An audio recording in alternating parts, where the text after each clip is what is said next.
The Wall Street Journal is reporting that federal officials now admit that design changes are also needed to make the site run more smoothly. The high-profile misstep catching the eye of tech experts, millions of uninsured, and even the people at Saturday Night Live. Loser, the Obamacare website, which had technical issues all week because of too much web traffic.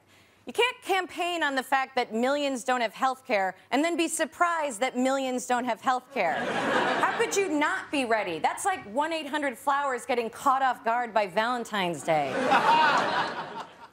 Ouch! Joining me now is Gary Lauer, CEO of eHealth, one of the nation's biggest online health insurance brokers. Welcome back. Good morning.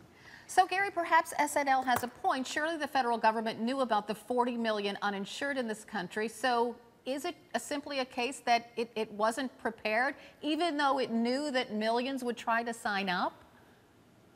Well, it's a good question. I wish I knew the answer, but you know, it's a big task, Carol. It's actually 48 million uninsured, and the promise of Obamacare is to get 32 million of them coverage. And just listening to your previous guest in California, Terry, doing that by hand is not the way to do this. These online sites have got to work. It'd be much like going to Amazon.com or eBay and having them tell you need to come back because they can't deal with you right now.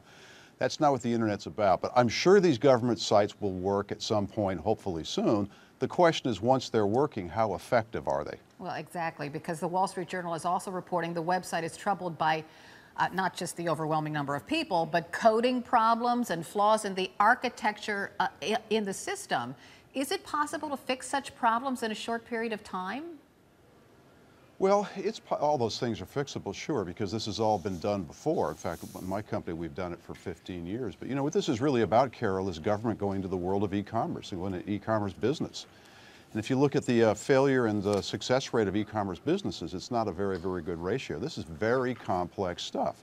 I've been a supporter of Obamacare right from the beginning, but I have argued right from the beginning as well that this really needs to be a marriage of the best of the private and the public sector to get all these people covered. Now, we operate in all 50 states.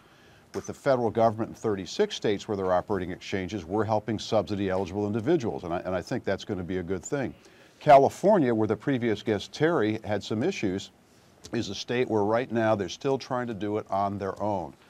They have not yet agreed to use someone like us to help them reach subsidy-eligible individuals, which is the big part of the uninsured. And it's so puzzling to me as why these government people continue to want to try to do this on their own when there's a lot of great help available to them, really at no charge.